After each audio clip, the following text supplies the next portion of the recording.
መታሰር ካለብን እነ ዘማሪ ብርሃኑ የገቡበት እስር ቤት እንገባለን። የተሰበሰበው ገንዘብ ቀጥታ ለመሬት ግዢ ውሎ የዋለ ከዶንኪ ወይም ደግሞ ከኮሜዲያን እሸቱ ጋር ያገናኘን የበረከት ስራ እንጂ የጥቅም ስራ አይደለም። አጥፍቷም ለመገሰጽ ሳይሆን ለየትም አናገኝም ነበር፣ አናውቅህም ነበር ያለ ክርስቲያናዊ ስነ ምግባር ይገለጽን። ይሄ ስህተት ተፈጥሯል። ሰላም እንዴት ናችሁ? ይህ ብስሪ ሪያክት ነው። እንግዲህ ዛሬም እንደተለመደው ወቅታዊና አዳዲስ የሆኑ መረጃዎችን ይዤላችሁ መጥቻለሁ። አካውንቱን ሰብስክራይብ ያላረጋችሁ ሰብስክራይብ እያረጋችሁ ቤተሰብ ሁኑ፣ አብራችሁን ቆዩ። ወንድማችን ዘማሪ ብሬና እንዲሁም የተወሰኑ የደብረመዊ ወይም የአዲሱ ሚካኤል ቤተክርስቲያን የአካባቢ ወጣቶች በአሁኑ ሰዓት በእስር ላይ ይገኛሉ። ሊያውም ተፈርዶባቸው። ታምኑኛላችሁ? ተፈርዶባቸው። ምነው ጉዳዩ እዚህ ደረጃ ድረስ ሳናደምጠው ልትሉ ትችሉ ይሆናል። የበዛ ትዕግስት፣ በነገሮች መሻሻል ይሆናል፣ መቀየር ይኖራል በሚል ጽኑ ተስፋ የነበረ ትዕግስት፣ እንዲሁም በታላላቅ መምህራን፣ ሰባኪያን፣ ዘማሪያን የታጀበ ምክር የነበረው ትዕግስት፣ ጉዳዩን በማስረጃ በመረጃ ስንነግራቸው እጃቸውን በአናታቸው ይዘው ግዴለም ጉዳዩን እንታገስ፣ ይረግባል፣ ይፋቃል፣ ይቀየራል የሚል ተስፋን ሞልተውብን ላለፉት 2 ዓመታት ታፍነን እንደ እናት እያልን ጥብስ እያልንበት ዝም ብለን ቆየ። ንጽሕቷን ኦርቶዶክስ ተዋሕዶ ቤተክርስቲያን ለማርከስ በውስጧ ከሚሰሩ ስራዎችና ሴራዎች መካከል አንዱና ዋነኛው ጉዳይ ነው እነ ዘማሪ ብሬን ያሳሰራቸው። በዚህ ጉዳይ የዛሬ 2 ዓመት ገደማ ታስታውሱ ከነበር በከፍተኛ የማህበራዊ ሚዲያ ቻሌንጅ እንደ ሀገርም እንደ ባህልም የተጠላ ጉዳይ ስለሆነ በተለይ ፈረንሳይ ለጋሲዮን አካባቢ የታሸገውን ቤት ታስታውሳላችሁ። በርካታ የቲክቶክ አካውንቶች አመድ የሆኑበትንም አጋጣሚ አትረሱትም። ያንን ጊዜ ተንተርሶ እስቲ የትና በምን ሁኔታ እየተራባ ነው ይሄ ጉዳይ ብለን ቼክ ስናደርግ ነገርና ጅራት ከወደ ኋላ ነው እንዲሉ እኛው ቤት ውስጥ የተቀበረውን ኃይለኛ የዚህ ጉዳይ ፈንጂ አገኘ ነው። በዚህ ጉዳይ ላይ በርካታ መረጃዎች እጃችን ላይ አሉ። እነኚህ ወንድሞቻችን ላይ መረጃው አለ ብላችሁ አስባችሁ ከሆነ የምታሳድዷቸው ያ መረጃ ከ2 ዓመታት በኋላ ዛሬ የሚገኘው ካናዳ ውስጥ ነው፣ ቴዶ ዘሩፋኤል እጅ ማለት ነው። ስለዚህ እያንዳንዳችሁን አንገብግቦ ይደፋቸዋል። ይቺ ቤተክርስቲያን ንጽሕት ናት። ልታጎድፏት አስባችሁ የሄዳችሁትን ርቀት በሙሉ ብልሽሽቱን እናወጣዋለን። እናንተ ጥርስ አቅላችሁ ልትበሉት አትችሉም። ይህንን ሀቅ ቤተክርስቲያንን መጫወቻ ስታደርጓት ሕፃናት እስኪደፈሩ ድረስ የደረሱ በርካታ ሁኔታዎችና መረጃዎች አሉ። ታስታውሱም ከነበረ ኢቲአርት ሚዲያ በተለይ በገዳማት አካባቢ ምን አለ የሚለውን ጀመር አድርጎ ትቶታል። የከተማ መነኮሳት በዚህ ጉዳይ ላይ በደንብ ትዘጋጁበታላችሁ። ምንም ችግር የለም። እነ ዘማሪ ብርሃኑ ምንም ማስረጃ በሌለበት ባልተፈለገና ባልተገመተ አቅጣጫ ሊሆን ይችላል የታሰሩት። ለእውነት ስለ ቤተ ክርስቲያን የታሰረ ሰው ምንም አይጎልበትም። እናንተ ግን ትወጡታላችሁ። እነ ዘማሪ ብርሃኑን የከሰሰው የዚህ ግብር ዋና ባለቤት በአሁኑ ሰዓት ከአዲሱ ሚካኤል ለቆ ሌላ ደብር ለመሾም እየተጋጋጠ ያለ ሲሆን ይህንን ጉዳይ በሰፊ የምንመጣበት ይሆናል። ስለ ሰውየው ማንነት ማወቅ ከፈለጋችሁ ስቶሪው ላይ ኪውአር ኮድ አስቀምጥላችኋለሁ። የቴሌግራም እዛ ግሩፕ ላይ ነው የማስቀምጠው። እያንዳንዷን ነገር የማደርግበት ምክንያት አለኝ። ይህ ጉዳይ ቪዲዮ አለው፣ ኦዲዮ አለው፣ የተለያዩ ፎቶግራፎች አሉት። እንዲሁም ደግሞ በማህበራዊ ሚዲያ የተቀያየራችኋቸው መልእክቶች አሉ። በተለይ አሁን የጠራሁት ደብር አካባቢ ያላችሁ አብያተ ክርስቲያናት ተዘጋጁና ጠብቁ። እንግዲህ ዘማሪውን ያሳሰረው እየተባለ ያለው ጉዳይ ምንድን ነው? ከዚህ በፊት በፈረንሳይም አካባቢ ሄደው እያጣሩት የነበረው ጉዳይ ነበረ። እንደምታስታውሱት ከሆነ በግብረ ሰዶማውያን ጉዳይ ማለት ነው። በዛ ጉዳይ ነው ታሰረ እየተባለ ያለው። ከዚህም በተጨማሪ ብዙ መረጃዎችን ብዙ ሰዎች እያወጡ ይገኛሉ። እስቲ ሌላም ቪዲዮ አለ፣ እሱን እንመልከት። በጣም ትልቅ ስሜታዊ ሆኜ ነው የመጣሁት። ዘማሪ ብርሃኑ ተረፈ ወንድማችሁ ልጃችሁ የኔ እናት ማርያም ናት የሚል በነጋሽ ሚዲያ ላይ የለቀቀው እንደዚሁ ዝማሬ አለ የምታስታውሱት። ወንድማችን ዘማሪ ብርሃኑ ተረፈን የማታስታውሱት የለም። በጣም የሚያስገርም የቤተ ክርስቲያናችን አገልጋይ በቲክቶኩም ደግሞ ከፊት ያለ ነውና ምንድነው ከዛሬ 2 ዓመታት በፊት ፈረንሳይ አካባቢ የተፈጠረውን የምታውቁት ነው። አንድ ገስት ሃውስ ነገር ተከራይተው ትውልድን የሚያመክኑ ሕፃናትን የሚያበላሹ ከእግዚአብሔር ስርዓት ውጭ የሆነ ግብሩ የሰይጣን የሆነ መጥፎ ነገርን እየሰሩ የነበሩ ሰዶማውያንን ማጋለጣቸው የሚዘነጋ አይደለም። የቤተ ክርስቲያናችን ልጆች ያንን ተከትሎ በቤተ ክርስቲያን ውስጥ ያሉ በተለይም ደግሞ አዲሱ ሚካኤል አካባቢ አገልግሎት ላይ የነበሩ አሁን ወደ ሌላ ቦታ ደግሞ ሄደዋል እየተባለ ያለ ከዚህ በኋላ ጉዳዩን ነጋሽ ሚዲያም ይይዘዋል እስከ መጨረሻው ድረስ እነማን እንደሆኑ ያሳሰሩት ጭምር በዚህ ተግባር ውስጥ የተካተቱትን ጭምር አስፈላጊ ከሆነ በፎቶ እናመጣለን። መታሰር ካለብን እነ ዘማሪ ብርሃኑ የገቡበት እስር ቤት እንገባለን። ትውልድ ሲመክን ዝም አንልም። ይሄ በኦርቶዶክሳዊነት ጥላ ስር አይሸፈንም፣ በሙስሊም ጥላነት ስር አይሸፈንም፣ በፕሮቴስታንት ጥላ ስር አይሸነፍም፣ በካቶሊክ ጥላ ስር አይሸፈኑም። እናጋልጣቸዋለን። ትውልድን ማዳን ነው፣ ሀገርን ማዳን ነው። ኦሮሞ የለ፣ አማራ የለ፣ ትግሬ የለ፣ ጉራጌ የለ፣ የብሔር ጉዳይ አይደለም። ይሄ ትውልድን የመቅጨት ጉዳይ ነው። ፌሚኒዝም በሚል መጨረሻው ላይ የሌዝቢያን አስተሳሰብ ያላቸው እህቶችን አሁን መጋፈጥ ያለብን ነው። በጌ ሄደው ደግሞ የግብረ ሰዶም ሂደትን እያፋፋሙ ያሉ ወንድሞች ከቻለን እንመልሳቸዋለን፣ ካልሆነ ግን እንጋፈጣቸዋለን። አሁን ጭራሽ መክሰስ ችለው በኢትዮጵያ ሕግ እንደዚህ ደረጃ የሚደረስ ከሆነ በጣም ከባድ ነው። በእርግጠኝነት የሕግ ባለሙያዎች በደንብ ያዩታል ብዬ አስባለሁ። በሌላ መልኩ መጥተው እንግዲህ የኢትዮጵያ ሕግ ይሄንን አይደግፍም። ስም በማጥፋት ብለው ነው የሚመጡት። ስም በማጥፋት ብለው ነው የሚመጡት። ስም የጠፋ ብለው ነው ትውልድ እያጠፉ ትውልድ እያሰናከሉ ስም የጠፋ ብለው ክስ መክሰስ ችለዋል። የኢትዮጵያ ሕግ ይሄንን በፍጹም አይደግፍም። ወንድማችን ቴዶ ዘሩፋኤል ሙሉ መረጃው እርሱ ጋር ነው ያለው። ምናልባት እኛ እንኳን ፈርተን ብንተው ካናዳ ያለው ቴዶ ዘሩፋኤል ይሄንን ጉዳችሁን ያጋልጠዋል። የቴዶን ቪዲዮ እኛ እናባዘዋለን ሙሉ ፋይሉ ስላለ። አቅም ኖሮ በትልልቅ ባለስልጣናት በትልልቅ ባለሀብቶች ማሳፈን አቅም እንዳላችሁ ብናቅም ይሄንን ማድረግ የማትችሉበት ደረጃ ወጥቷል። የኢትዮጵያ ልጆች ማዕፀኗ ለምለም አይደለም። ኢትዮጵያን ሙስሊሙ ብትሉት ውጭ ያለ፣ ፕሮቴስታንቱ ብትሉት ውጭ ያለ፣ ኦርቶዶክሱ ብትሉት ውጭ ያለ፣ እነዚህ መረጃ ውጭ ያሉ እህት ወንድሞቻችን ጋር እናዳርሰዋለን። ያለ ልዩነት ይወጣል ጉዳችሁ። በቤተክርስቲያን ውስጥ የተደበቃችሁ ለጊዜው ቴዶ ዘሩፋኤልን እንስማ። ወንድማችን ዘማሪ ብሬና እንዲሁም የተወሰኑ የደብረመዊ ወይም የአዲሱ ሚካኤል ቤተክርስቲያን የአካባቢ ወጣቶች በአሁኑ ሰዓት በእስር ላይ ይገኛሉ። ሊያውም ተፈርዶባቸው። ታምኑኛላችሁ? ተፈርዶባቸው። ምነው ጉዳዩ እዚህ ደረጃ ድረስ ሳናደምጠው ልትሉ ትችሉ ይሆናል። የበዛ ትዕግስት፣ በነገሮች መሻሻል ይሆናል፣ መቀየር ይኖራል በሚል ጽኑ ተስፋ የነበረ ትዕግስት እንዲሁም በታላላቅ መምህራን፣ ሰባኪያን፣ ዘማሪያን የታጀበ ምክር የነበረው ትዕግስት ጉዳዩን በማስረጃ በመረጃ ስንነግራቸው እጃቸውን በአናታቸው ይዘው ግዴለም ጉዳዩን እንታገስ፣ ይረግባል፣ ይፋቃል፣ ይቀየራል የሚል ተስፋን ሞልተውብን ላለፉት 2 ዓመታት ታፍነን እንደ እናት እያልን ጥብስ እያልንበት ዝም ብለን ቆየ። ንጽሕቷን ኦርቶዶክስ ተዋሕዶ ቤተክርስቲያን ለማርከስ በውስጧ ከሚሰሩ ስራዎችና ሴራዎች መካከል አንዱና ዋነኛው ጉዳይ ነው እነ ዘማሪ ብሬን ያሳሰራቸው።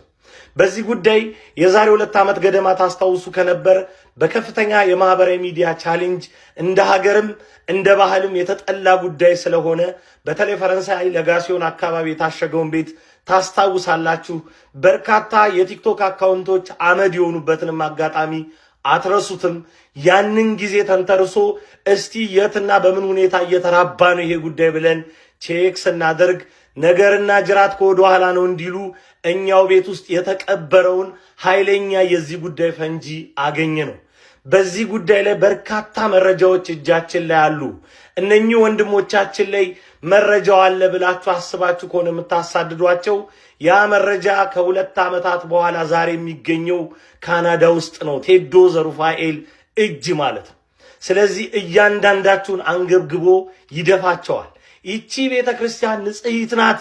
ልታጎድፏት አስባችሁ የሄዳችሁትን ርቀት በሙሉ ብልሽሽቱን እናወጣዋለን።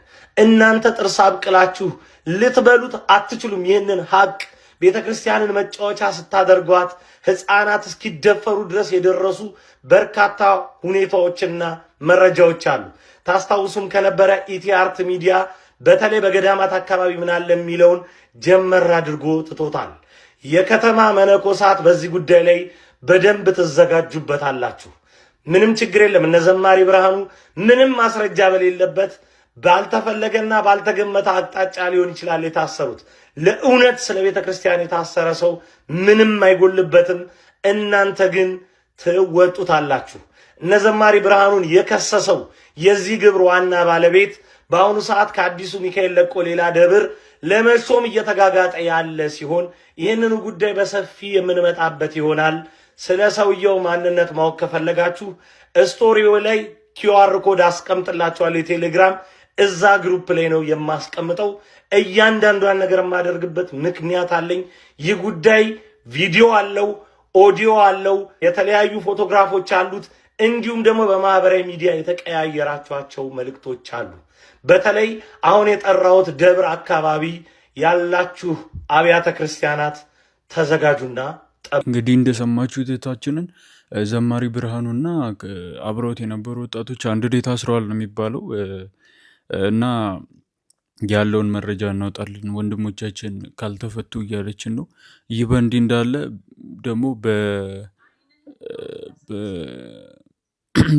እንዳለ ደግሞ በኮሜዲያን እሸቱም በኩል እየተነሱ ያሉ ሀሳቦች አሉ። ኮሜዲያን እሸቱ ሰሞኑን የገጠመው ነገር እናውቃለን። በዛም የተነሳ ብዙ ሰዎች ወቀሳም እያደረሱበት ይገኛሉ እና ምንም አይነት ያጭበረበርኩት ገንዘብ እንደሌለ ብሎ ማስረጃ እያቀረበ ነበረ ሰሞኑን። እስቲ እሱን አድምጠን እንመለስ። እንግዲህ ዶንኪ ቲዩብ ላይ በጣም ትልልቅ ከሚባሉት ስራዎች አንዱ ከእርስዎ ጋር ትልቅ በረከት የተካፈልንበት በአሜሪካን ሀገር በካሊፎርኒያ ስቴት የተሰራው የሆተ ሰማይ መጥምቀ መለኮት ቅዱስ ዮሐንስና ቅድስት አርሴማ ገዳም የመሬት ግዢ ጉዳይ ነውና እንደው በዚህ ስራ ውስጥ ዶንኪ ቲዩብ ምን አይነት አሰራር ነበር የተከተለው? ከፋይናንስ ጋር በተገናኘስ ያለው ነገር ከዶንኪ ቲዩብ ጋር ሲሰራ እንዴት ነበረ የሚለውን እንደው እርስዎ በደንብ ምስክርነት እንዲሰጡልን ፈልገን ነው። ይቅርታ፣ በጣም ደስ ይለኛል። መጋቤ ሰናያት ኮሜዲያን እሸቱ እንዲሁም በዚህ መስመር ላይ ያላችሁ ይህንን መልእክት የምታዳምጡ ሁላችሁም በያላችሁበት የሰዓት አቆጣጠር ሰላም እግዚአብሔር ይብዛላችሁ። እንዴት አመሻችሁ? እንዴት አረፈዳችሁ? እንዴት ዋላችሁ? እግዚአብሔር ይመስገን። ቦታውን ለመግዛት ስንንቀሳቀስ በህዳር ወር የተሰበሰበው ገንዘብ ቀጥታ ለመሬት ግዢ ነው የዋለ። ከዶንኪ ዩቲዩብ ወይም ደግሞ ከኮሜዲያን እሸቱ ጋር ያገናኘን የበረከት ስራ እንጂ የጥቅም ስራ አይደለም። ቅዱስ መጽሐፍ ያየነውን እንናገራለን፣ የሰማነውን እንመሰክራለን። ማንም ሊያየው ቢጠይቅ ሊረዳው በሚችለው መንገድ የተሰራ የፋይናንሻል ስቴትመንት አለን እና ለዶንኪ ዩቲዩብ ወይም ለኮሜዲያን እሸቱ በፐርሰንት በኮሚሽን ወይም በልዩ ስጦታ የሰጠነው ምንም ነገር የለም። እኔ በአንድ ወቅት ከዚያ በኋላ ሳሊተ ምሕረት ቅድስት ማርያም ቤተክርስቲያን ላይ ከግል ኪሴ አውጥቼ ገንዘብ መጽሐፍ ቅዱስ እና ካባ ሸልኛለሁ ለኮሜዲያን እሸቱ እና ለስራ ባልደረቦች ሰርተፍኬት ጭምር። ምስክር ብፁዕ አቡነ ኤርምያስ ቦታው ላይ ነበሩ።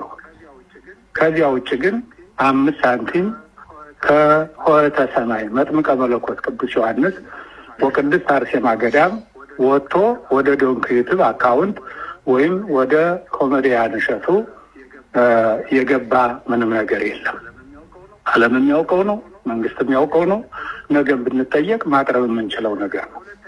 በሁለተኛ ደረጃ ቦታው ከተገዛ በኋላ ቦታውን ገዝተን አጠናቀቅ ጥር 27 በፈረንጆች በእኛ 19 ቦታውን ተረከብን፣ ቁልፉን ተረከብን። 2022 ይመስለኛል በፈረንጆች ከተረከብን በኋላ እድሳት አድርገን ሚያዝያ 14 ቀን የገዳሙ የምረቃ ፕሮግራም ተከናወነ። በዚያው ዓመተ ምህረት ማለት ነው። ከተከናወነ በኋላ እንደገና ለግንቦት ሲኖዶስ ኢትዮጵያ ሄጄ እዳው ብዙ ነው፣ ከባንክ የተበደርነው ወደ 3.5 ሚሊዮን ነበር።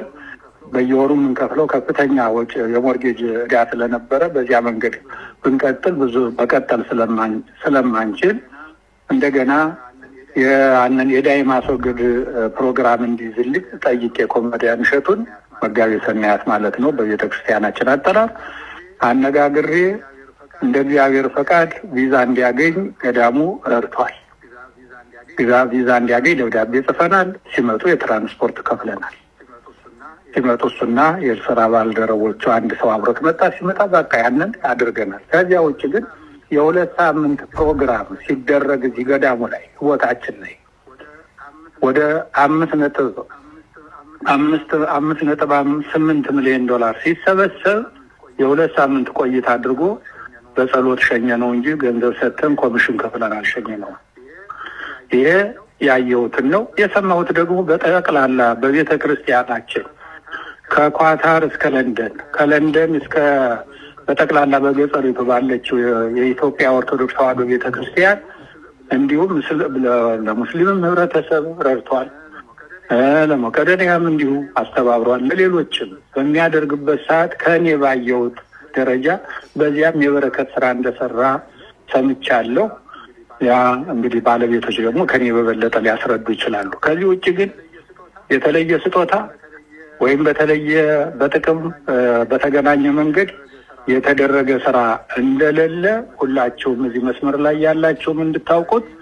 ከዚህም በኋላ ይህንን መልእክት የምታዳምጡ በያላችሁበት ሆናችሁ ከዚህም በኋላ የምታዳምጡ አሁንም እያዳመጣችሁ ያላችሁ ይህንን በእርግጠኛነት ነው የምነግራችሁ። በተጨባጭ ደግሞ ያለ ነገር እጃችን ላይ የገዳሙ ገንዘብ ሙሉ በሙሉ የተደ ያን መንግስትም ያውቃል። ኮሚቴ አለ። የፋይናንስ ሲስተሙ በጣም በጥሩ ሁኔታ ተሰርቶ የተቀመጠ ነው። ይሄ ነው በገዳማችን ያለው። ዛሬ የተሟላ አገልግሎት ገዳማችን እየሰጠ ይገኛል። ስለዚህ ስራህን የሚያደናቅፍ ሰይጣን ቢመጣ በእግዚአብሔር ታሸንፈዋለህ። አሁንም በርትተህ ወደኋላ ሳትል የመልካም ይሄ የበጎ የበረከትን ስራ መቀጠል አለብህ። ሁላችንም ከጎንህ ጋር ነን፣ ከአንተ ጋር ነን፣ ከጎንህ ነን። እግዚአብሔር ያክብርልኝ ብዙ አባታችን፣ በጣም ነው የምናመሰግነው። እንግዲህ አባቶች መስክረውለታል። ያው ምንም አይነት የኮሚሽን ገንዘብ አልወሰደም። በበረከት ስራ እንዲሁ በነፃ ቤተክርስቲያን ለመርዳት ነው እየሰራው እያሉ እንግዲህ የተለያዩ ሰዎችም እየመሰከሩለት ነው። የመቄዶንያውም መስራች አቶ ቢኒያም እሳቸውም ተናግረዋል። ይህን ክቡር ዶክተር ቢኒያም እንደምን አመሸ? ቢኒያም በድንጋት ሰላም ነኝ። ሰላም ነኝ። እንዴት ነህ? ስለደወልክ በጣም ደስ ብሎኛል። ኧረ ችግር የለውም ማለት እሺ ቢኒ፣ ሀሳብህን ለመስማት ዝግጁ ነኝ። ላይቭ ነው ያለ ነው። ድምፅህም ኦልሬዲ ላይቭ ስለሆነ እየሰሙ ነው ኢትዮጵያውያን። አንደኛ በጣም አዝነናል። ዶምቲዩብ ያው የገጠመውን ችግር ሁላችንም የምናውቀው ነው። እንግዲህ መቄዶንያ በዶምቲዩብ ብዙ ድጋፍ ስናገኝ ቆየንን። ብዙ ሰው የሚያውቀው ባለፈው የነበረው በበርና መስኮት አሁን ለምሳሌ ዛሬ 3 ዓመት እንግዲህ ታስታውሳላችሁ። እንቅልፉን አጥቶ ባለቤቱ ራሱ እርጉዝ ነበረች። በጣም አስታውሳለሁ። እና ከዛ በፊትም ደግሞ ሚሊኒየም ላይ ነበረናል የገቢ ማሰባሰቢያ። ከዛም ላይ ፕሮግራም በመምራት መቄዶንያን በማገዝ ያው ብዙ ሰው የሚያውቀው ይሄ በርና መስኮትን ብቻ ነው እንጂ ከዛ በፊትም የሚያገዘን ወንድማችን ነው። እና ይህን ሁሉ ገዛ የሚያደርግልን እንግዲህ ሰዎች ጥያቄ ስለሚያነሱ ነው እንጂ ይህ ጉዳይ የሚወራም ነገር አልነበረም። ክፍያ እንጃ እንዴት እንደሰው ይሄ በፈጽሞ የማይታሰብ ነገር ነው። የሚሰራው በነፃ ነው። ለእኛም ለሌሎች ግለሰቦች፣ የሃይማኖት ተቋማት በነፃ ነው። ምንም ይሄ ጥያቄ ውስጥ የሚገባም አይደለም። መቄዶንያ ለማንም ከፍሎ የማያውቀው ሰይፉም ሲሰራልን፣ ሌሎችም አርቲስቶችም ማንኛውም ለማንም ክፍያ ምንም የሚታሰብ ነገር አለ። ምሽም እንደዛው ለእኛም ሌላ ድርጅቶችም ለግለሰቦችም እኔ 100% መናገር ቻለሁ። ለመቄዶንያ ብቻ ሳይሆን ሌሎች ሁሉ መናገር ቻለሁ። በጣም ምንም ሰዎች ይሄን ሊያሳስባቸው እንደ እንትንም ሊቀርብ አይገባም። በነገራችን ላይ መቄዶንያም ሌባ ነው የሚል ሰው እኮ አለ። ለዚህ ሰዎች እኛ አንጨነቅም እኮ ሲጀምር ለግለሰቦች አንጨነቅም። ልክ ነው። ዋናው ከእግዚአብሔር ጋር መጣላት አለመጣላቱ ነው እንጂ አወራ ምንም የሚጨምሮ የሚቀንሰው ነገር ልክ ነው። እግዚአብሔር ሀሳብ ብቻ የሚፈጽመው እና ብዙም ሳስበኝ ለመመስከር ፈልጌ ነው። እሺ እግዚአብሔር ያክብርልኝ ቢኒ፣ በጣም በጣም አመሰግናለሁ። ቴንክ ዩ ሶ ማች። እግዚአብሔር ይስጥልኝ። እሺ አጥፍቷም ለመገሰጽ ሳይሆን በየትም አናገኝህም ነበር፣ አናውቅህም ነበር። ያለ ክርስቲያናዊ ስነ ምግባር ይገለጽን ይሄ ስህተት ተፈጥሯል። ዋልድባ ቀላል ቦታ አይደለም። አልተወቀስክም፣ የምትወቀስም ልጅ አልነበርክም። ክፋት አይደለም አባቶች በምትለው አንጀታችን ሰበረ። ታሪኩን ለማጥራት በሚል ነው ሀሳባችን በሚዲያ ያሰራጭ ነው። አትጎልም፣ አትፈስም፣ አተር ለመንፈስ በመቅናት ነው፣ እናቶችን ለመርዳት ነው። ልጃችን በዚህ ቅር እንዳይልህ ለማለት ያክል ነው። እዚህ ድረስ እናንተ በፍጹም መምጣት አይገባል። እኔ እሸቱ ጥፋት አለበት ብዬ አምናለሁ። እውነት ለመናገር ማለት ጥፋት አለበት ብዬ አምናለሁ። ግን ይሄ ቪዲዮ መስራቱ ወይ ደግሞ ይሄ ክፍያ ምናምን ከነዛ ጋር ተያይዞ የተነሳበት ነገር አለ እና እሱ አይመስለኝ በጭራሽ። እኔ እሱ ጥፋት ነው ብዬ አላስብም። ምክንያቱም ሰው ነው በቃ ያለ ነው የሚያስበውን ነገር መግለጽ አለበት። ጥፋቱ ሁሉንም ሰው ለመርዳት መሞከር፣ ሁሉንም እኩል ለመርዳት መሞከር ሁሉንም። ስለዚህ ዶንኪ ቲዩብ አሁን የሚያስፈልገው ማለት ነው ጨ ዲፓርትመንት ልክ ለእርዳታ ሲደውሉ ይሄን ብሉ ላሽ የሚያስብላቸው ማለት ነው። ፎር ዩኒቲም ከምሬ ነው። ጨ ዲፓርትመንት እኔ ቅጠሪኝ፣ በቃ ቅጠሪኝ። ይደወላል። ሄሎ ከመቄዶንያ ነበር የደወልነው፣ አንድ ለእርዳታ ካምፔኝ ፈልገናችሁ ነበር። እኛ ደግሞ አንተ ኮፍያ እንድታወልቅ እንፈልጋለን። ጥርቅም ይደወላል። ሄሎ ከዲሲ አካባቢ አንድ ሜሪላንድ ላይ ያለች አንድ ገዳም አለች። እኛ ጴንጤ ሆንን እኮ ትላንት ጴንጤ ሆንን። ጥርቅም ይደወላል። ሄሎ ፓስተር እንትና ነኝ አርባ ምንጭ አካባቢ። እኛ እኮ ሰለምን፣ ትላንት ሰለምን እኮ ጥርቅም። ሄሎ አንድ ገጠር ያለች አንድ መስጊድ። እኛ እኮ የውሃውን አምላክ የምንከተል ሰዎች ጥርቅም። ከምሬ ነው። አንዳንድ ጊዜ ማለት ነው ቢንግ ግሬትፉል ላሉን ነገሮች ፈጣሪ ማመስገን አለብን። አይ ዶንት ቲንክ መጥፎ ኢንቴንሽን ያለው አይመስለኝም እሸቱ ብዙዎችን በመርዳት ምናምን ነገር ኢንስፓየር ሲያደርግ እኔ አሁን በምረዳባቸው ቪዲዮዎች ወር ደግሞ በህፃናት ጋር በምታደርገው ነገር ምናምን ነገር ኢንስፓየርድ አልሆነም፣ ግን ጠንካራ ሰራተኛ በመሆን ኢንስፓየርድ ሆናለሁ። የተነሳበትን ቦታና የደረስክበትን ቦታ እንዳንድ ኮሜዲያን በጣም ማደንቀው ነገር ነው። ከዛ በኋላ ደግሞ አይሆፕ ጠንካራ ነህና ጥፋት አጥፍቻለሁ ብለን የምታስባቸውን ሰዎች ፐርሰናሊ ናት የሆነ ፐብሊክሊ ምናምን ይቅርታ ብትጠይቅ ጥሩ ነው ብዬ አስባለሁ። እና ደግሞ አንድ ቀን እንጨብስ እስቲ። ለዛሬ ያስኩላችሁ ቪዲዮዎች እነዚህን ይመስሉ ነበር። ቀጣይ ደግሞ በሌላ አስተማሪና አዝናኝ በሆኑ ጉዳዮች እንገናኛለን። ይህ ብስሪ ሪያክት ነው። ሰብስክራይብ፣ ሼር፣ ላይክ እያደረጋችሁ ቤተሰቡን መልካም ጊዜ ይሆንላችሁ።